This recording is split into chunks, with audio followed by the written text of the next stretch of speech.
18 پارے کی مکمل تلاوت کی گئی۔ سب سے پہلے سورۃ المؤمنون کی ابتدا میں اس تفصیل سے کی گئی۔ فرمایا کامیاب ہو گئے وہ اہل ایمان، کامیاب ہو گئے وہ اہل ایمان جو اپنی نمازوں میں خشوع اختیار کرتے ہیں، لغویات یعنی فضول اور بے مقصد باتوں اور کاموں سے دور رہتے ہیں، اپنے نفس، اخلاق، زندگی اور مال سب کا تزکیہ کرتے رہتے ہیں، اپنے جسموں کے قابل شرم حصوں کو چھپا کر رکھتے ہیں اور جن سے معاملات میں آزاد اور بے لگام نہیں ہوتے، اپنی امانتوں اور عہد و پیمان کا پاس رکھتے ہیں، اپنی نمازوں کی محافظت کرتے ہیں، یہی لوگ وہ وارث ہیں جو میراث میں فردوس پائیں گے اور اس میں ہمیشہ رہیں گے۔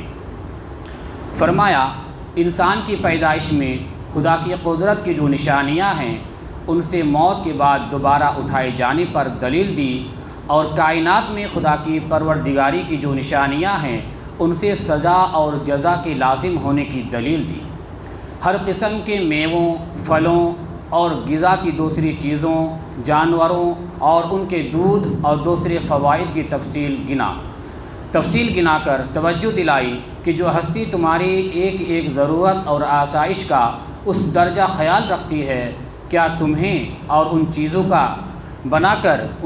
کو بنا کر ایک کونے میں جا بیٹھی اور اس بات سے بالکل بے تعلق ہو گئی ہے کہ تم اس کی دنیا میں کیا کر رہے ہو اور کیا نہیں کر رہے ہو؟ کیا اس کی انصاف پسندی کا یہ لازمی تقاضا نہیں ہے کہ وہ ایک دن ایسا بھی لائے جب تم سے تمہاری ذمہ داریوں کی باز پرس ہو اور خدا کی نعمتوں کا شکر ادا کرنے اور اس کے حقوق ادا کرنے والوں کو جزا اور ناشکری اور ظلم کرنے والوں کو سزا دی جائے؟ بتایا کہ تمام انبیاء علیہم السلام کو اللہ کی طرف سے ایک ہی دین ملا، یعنی دین اسلام، اور وہ ایک ہی پیغام لے کر آئے، لیکن ان کی امتوں نے ان کے لائے ہوئے دین کو ٹکڑے کر دیے، یعنی ٹکڑے کر کے رکھ دیا، اور اب سب اپنے اپنے طریقوں پر مگن ہے۔ نبی صلی اللہ علیہ وسلم کو تلقین کی گئی کہ صبر کرے اور کچھ دن انہیں اپنے طریقوں پر مگن رہنے دے۔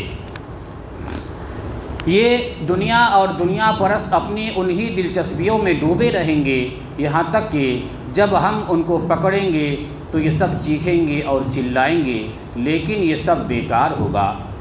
سورہ کے خاتمے پر نافرمانوں کو دی جانے والی عبرتناک سزا کا نقشہ کھینچتے ہوئے فرمایا کہ اس وقت ان سے کہا جائے گا تم نے ہمارے فرما برداروں اور ہم سے بخشش اور رحم کی دعائیں کرنے والوں کا مذاق اڑایا، یہاں تک کہ ان کی مخالفت میں تم یہ بھی بھول گئے کہ میں بھی کوئی ہوں اور تم ان پر ہنستے رہے۔ آج ان کے صبر کا پھل میں نے دیا ہے کہ انہیں کامیاب کر دیا۔ پھر اللہ تعالیٰ ان سے پوچھے گا بتاؤ زمین میں کتنے سال رہے؟ بتاؤ زمین میں کتنے سال رہے؟ کہیں گے ایک دن یا اس کا کوئی حصہ، ایک دن یا اس کا کوئی حصہ۔ ارشاد ہوگا تھوڑی دیر ٹھہرے ہو، کاش تم نے یہ بات اسی وقت جان لی ہوتی۔ کیا تم نے یہ سمجھ رکھا تھا کہ ہم نے تمہیں فضول پیدا کیا ہے اور تمہیں ہماری طرف کبھی پلٹنا ہی نہیں ہے؟ اے محمد صلی اللہ علیہ وسلم دعا کیجئے میرے رب درگزر فرما اور رحم فرما، تو سب رحم کرنے والوں میں سب سے اچھا رحم فرمانے والا ہے۔ سورہ نور میں سب سے پہلے زنا کی سزا بیان کی گئی۔ سورۃ النور میں سب سے پہلے زنا کی سزا بیان کی گئی کہ زانی مرد عورت میں سے ہر ایک کو 100 کوڑے مارے جائیں۔ پھر جھوٹے الزام کی سزا بیان کی کہ 80 کوڑے مارے جائیں، اور حضرت عائشہ رضی اللہ تعالیٰ عنہا پر جو الزام منافقین نے لگایا تھا اس سے حضرت عائشہ رضی اللہ تعالیٰ عنہا کو بری کرتے ہوئے فرمایا تم نے اسی وقت کیوں نہ کہہ دیا کہ صریح بہتان ہے؟ سورۃ النور کی ابتدا ہی میں فرمایا یہ ایک عظیم سورہ ہمارا اتارا ہوا فرمان ہے۔ جو احکام دیے جا رہے ہیں ان کی حیثیت فرض کی ہے، جن کی اطاعت بے چوں چرا کی جانی چاہیے۔ پھر زنا کا ذکر کیا کیونکہ معاشرے کے انتشار اور فساد میں سب سے زیادہ دخل اسی کو ہے۔ معاشرے کے استحکام کا انحصار اس بات پر ہے کہ رحم کے رشتوں کی پاکیزگی برقرار رکھی جائے، ان کا احترام کیا جائے اور انہیں ہر طرح کے خلل اور بگاڑ سے محفوظ رکھا جائے۔ زنا اس پاکیزگی کو ختم کرنے کے معاشرے کو بالآخر جانوروں کا ایک گلہ بنا کر رکھ دیتا ہے، رشتوں پر سے باہمی اعتماد اٹھ جاتا ہے۔ اسی لیے اسلام نے پہلے دن سے اس انتشار کو روکنے کے لیے تفصیل سے احکام جاری کیے اور زنا کی سزا کو دین اللہ یعنی اللہ کا دین قرار دیا۔ یعنی اللہ کا دین آج کل یہ فلسفہ کھڑا کیا گیا کہ جو لوگ فلسفے کی وجہ سے خدا کی زمین گنڈوں اور بدماشوں سے بھر گئی ہے اور چوروں اور زانیوں کی ہمدردی میں لوگ یہاں تک کہ مسلمان بھی نعوذ باللہ خدا سے بھی زیادہ رحیم بن گئے ہیں۔ معاشرے کو خرابیوں سے بچانے کے لیے جو احکام دیے گئے ہیں ان میں سے چند اہم یہ ہے۔ نمبر 1، مسلمان مرد عورت کا یہ حق ہے کہ دوسرے افراد ان کے بارے میں اچھا گمان رکھیں، اچھا سوچیں، اور جب تک دلیل سے کسی کا غلط ہونا ثابت نہ ہو جائے سنی سنائی باتوں پر کوئی فیصلہ نہیں کرنا چاہیے۔ نمبر 2، شریر لوگوں کو بھی کھلی چھوٹ نہیں ملنی چاہیے، بلکہ انہیں برائی سے روکنا چاہیے اور مسنون طریقوں کی تلقین کرنا چاہیے۔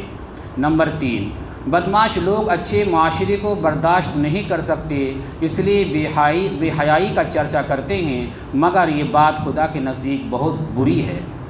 بے حیائی پھیلانے والوں کے لیے دنیا اور آخرت میں رسوا کرنے والا عذاب ہے۔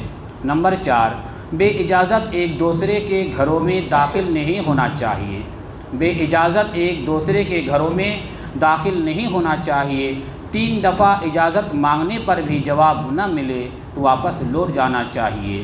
نمبر 5، عورت اور مرد دونوں کو آمنا سامنا ہونے پر نگاہیں نیچے رکھنے کا حکم دیا گیا، کیونکہ دونوں کے درمیان سب سے پہلا قاصد نگاہ ہوتی ہے۔ نمبر 6، نفسیاتی اشتعال سے بچنے کے لیے باوقار لباس پہننے اور دوپٹہ اوڑھنے کو ضروری قرار دیا گیا، جس سے سر اور گریبان کو ڈھانکا جائے، یہاں تک کہ سینہ بھی چھپ جائے۔ نمبر 7، بیوہ عورتوں اور لونڈی غلاموں تک کا نکاح کرنے کی تاکید کی اور کہا کہ جب کوئی نکاح کی عمر کو پہنچ جائے تو لازماً نکاح کا بندوبست ہونا چاہیے۔ کائنات کی نشانیوں پر غور کرنے کی دعوت دی کہ اس کائنات میں تمام اختیارات اور تصرفات کا مالک اللہ وحدہ لا شریک ہے، ہر چیز اسی کی حمد اور تسبیح کرتی ہے، اس لیے انسانوں کا بھی فرض ہے کہ اس پر ایمان لائے، اس کی عبادت اور اطاعت میں کسی کو شریک کر کے اس کے غضب کے مستحق نہ بنے۔ یہاں اشارہ اس بات کی طرف ہے کہ اللہ کے حکم کے خلاف کسی کی اطاعت نہ کی جائے۔ ہمارے ہاں ایک بیماری یہ پھیلی ہوئی ہے کہ شوہر اگر بے پردگی اور بے حیائی چاہتے ہیں تو عورت یہ کہہ کر کہ شوہر ایسا چاہتا ہے وہی روش اختیار کر لیتی ہے، اس کا کوئی جواز نہیں۔ منافقین کو تنبیہ کی کہ انہوں نے جو روش اپنائی ہوئی ہے کہ اپنے مفاد کی حد تک خدا اور رسول صلی اللہ علیہ وسلم کا کہنا مانتے ہیں اور مفاد کے خلاف ان کے حکم کو ٹال بھی جاتے ہیں، یہ روش اب نہیں چلے گی۔ ماننا ہے تو پوری یکسوئی سے خدا اور رسول صلی اللہ علیہ وسلم کا حکم مانو، ورنہ خدا کو تمہاری کوئی پرواہ نہیں۔ رسول اللہ صلی اللہ علیہ وسلم کے سچے ساتھیوں کو نہایت واضح الفاظ میں خوشخبری دی کہ زمین کی خلافت تمہیں ملے گی اور مخالفین اور دین کے دشمن تمہارا اور تمہارے دین کا کچھ نہیں بگاڑ سکے گا۔ تم نماز کا اہتمام کرو، زکوٰۃ ادا کرتے رہو اور رسول اللہ صلی اللہ علیہ وسلم کی اطاعت پر پوری دل جمعی سے ڈٹے رہو۔ جلد وقت آنے والا ہے کہ خدا خوف کی حالت کو امن اور اطمینان سے بدل دے گا۔ بعض معاشرتی احکامات سورہ کے آخر میں دیے گئے ہیں۔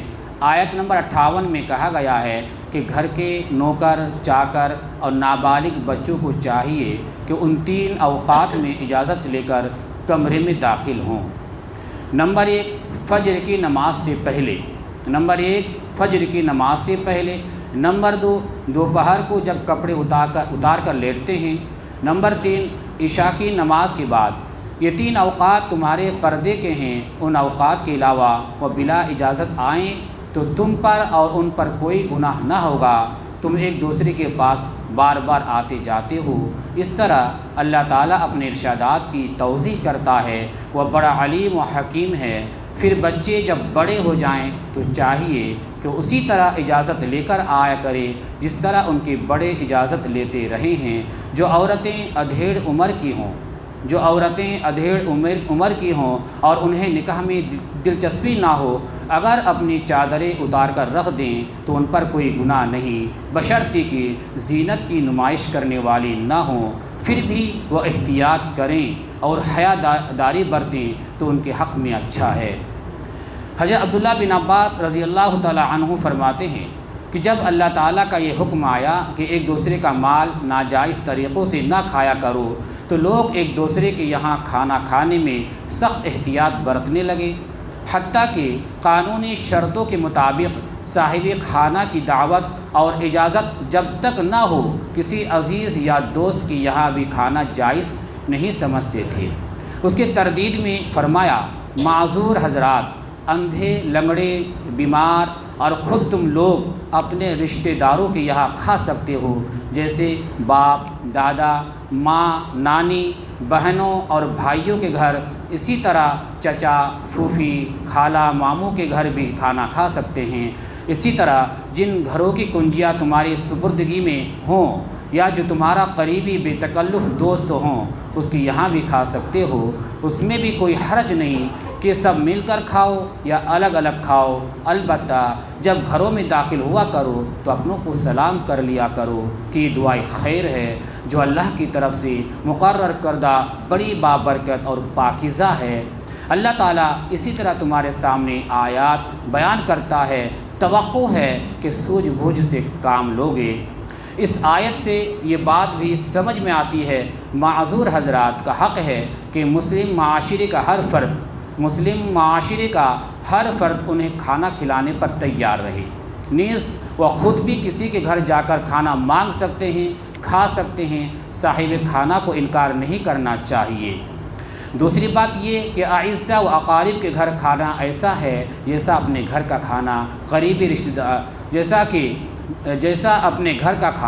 قریبی رشتہ داروں اور بے تکلف دوستوں کے یہاں کھانے کے لیے باقاعدہ اجازت ضروری نہیں۔ آدمی ان میں سے اگر کسی کے یہاں جائے اور گھر کا مالک موجود نہ ہو اور اس کے بیوی بچے کھانے کو کچھ پیش کرے تو بے تکلف کھایا جا سکتا ہے۔ آخری رکوع میں فرمایا کہ جب اجتماعی کام کے موقع پر مسلمان رسول اللہ صلی اللہ علیہ وسلم کے ساتھ ہوں یا اپنے امیر کے ساتھ ہوں اور کوئی انفرادی ضرورت پیش آ جائے تو مسلمانوں کو چاہیے کہ رسول اللہ صلی اللہ علیہ وسلم سے یا امیر سے اجازت لے کر جائیں۔ پھر امیر کو اختیار ہے کہ اجازت مانگنے والے کی ضرورت کے مطابق چاہے اجازت دے یا انکار کر دے، اور اگر اجازت دے تو ایسے لوگوں کے حق میں اللہ سے دعائے مغفرت کر دے کہ اللہ تعالیٰ معاف فرمانے والا اور رحم فرمانے والا ہے۔ اس میں تنبیہ ہے کہ کسی واقعی ضرورت کے بغیر اجازت طلب کرنا تو سرے سے ہی ناجائز ہے۔ کسی واقعی ضرورت کے بغیر اجازت طلب کرنا تو سرے سے یعنی شروع سے ہی ناجائز ہے۔ جواز کا پہلو صرف اس صورت میں نکلتا ہے جبکہ جانے کے لیے حقیقی ضرورت لاحق ہو۔ پھر ضرورت بیان کرنے پر بھی اجازت دینا نہ دینا رسول اللہ صلی اللہ علیہ وسلم یا امیر کی مرضی پر موقوف ہے۔ اگر وہ سمجھتا ہے کہ اجتماعی ضرورت اس شخص کے انفرادی ضرورت سے زیادہ اہم ہے، ضروری ہے، تو وہ پورا حق رکھتا ہے کہ اجازت نہ دے، اور اس صورت میں ایک مومن کو اس سے کوئی شکایت نہ ہونی چاہیے۔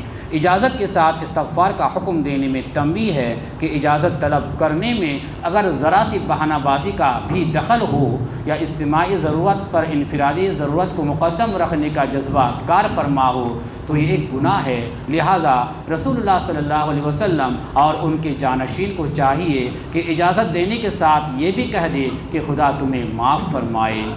اب سورۃ الفرقان نہایت مؤثر انداز میں شروع ہوتی ہے۔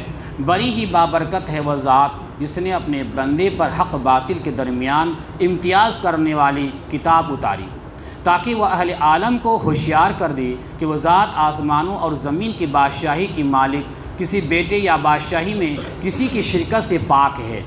اس نے ہر چیز کو پیدا فرمایا، پھر اس کی تقدیر مقرر فرمائی۔ لوگوں نے ایسی ہستی کو چھوڑ کر انہیں معبود بنا لیا جو کسی چیز کو پیدا نہیں کرتے بلکہ خود پیدا کیے جاتے ہیں، جو نہ جلا سکتے ہیں نہ مار سکتے ہیں۔ منکرین حق کا انجام بتاتے ہوئے ان کے انکار کی اصل وجہ بتائی، کیونکہ یہ لوگ ایک مرتبہ اس گھڑی کو جھٹلا چکے ہیں، اس لیے اب ضد پر اڑے ہوئے ہیں، مگر جب وہ گھڑی آنے پر ہاتھ پیر باندھ کر بھڑکتی ہوئی آگ میں ایک تنگ جگہ ٹھونسے جائیں گے تو اپنی موت کو پکارنے لگیں گے۔ اس وقت ان سے کہا جائے گا، آج ایک موت نہیں، بہت سی موتوں کو پکارو۔ ان سے پوچھو، یہ انجام اچھا ہے یا وہ ابدی جنت جس کا وعدہ خدا ترس لوگوں سے کیا گیا ہے، جو ان کے عمل کی جزا اور ان کے سفر کی آخری منزل ہوگی۔ اس کا عطا کرنا تمہارے رب کے ذمے ایک واجب الادا وعدہ ہے۔ کبھی تم نے اس شخص کے حال پر غور کیا جس نے اپنے خواہش نفس کو اپنا خدا بنا لیا ہے؟ کیا تم ایسے شخص کو راہ راست پر لانے کا ذمہ لے سکتے ہو؟ یہ تو جانوروں کی طرح ہیں، بلکہ ان سے بھی گئے گزرے۔ سائے کے نظام کو اپنی قدرت کاملہ اور توحید کی دعوت کے برحق ہونے کی دلیل میں پیش کیا کہ تمہاری ساری زندگی اس سائے کے گھٹنے بڑھنے کی محتاج ہے، کیونکہ سورج کی روشنی اور حرارت پر سب کی زندگی کا دار و مدار ہے اور سایہ اس کی وجہ سے ہے۔ اگر ہمیشہ سایہ رہتا یا ہمیشہ سورج نکلتا تو ساری مخلوق اس کی شعاعوں سے جھلس کر رہ جاتی۔ یہ تو ایک حکیم اور قادر مطلق خالق ہے جس نے زمین اور سورج کے درمیان ایسی مناسبت قائم رکھی ہے جو ہمیشہ لگے بندے طریقے سے آہستہ آہستہ سایہ ڈالتی اور اسے گھٹاتی بڑھاتی رہتی ہے۔ یہ حکیمانہ نظام نہ تو خود بخود قائم ہو سکتا تھا اور نہ بے اختیار معبود اسے قائم کر کے چلا سکتے تھے۔ 18 پارے کی تلاوت ختم ہوئی۔ اللہ تعالیٰ سے دعا ہے کہ اللہ تعالیٰ ہم سب کو قرآن پڑھنے، اس کو سمجھنے اور اس پر عمل کرنے کی توفیق عطا فرمائے، آمین۔ اللہ اس کی برکتوں سے ہمارے شہر، ملک اور عالم اسلام کی حالات تبدیل فرمائے، آمین۔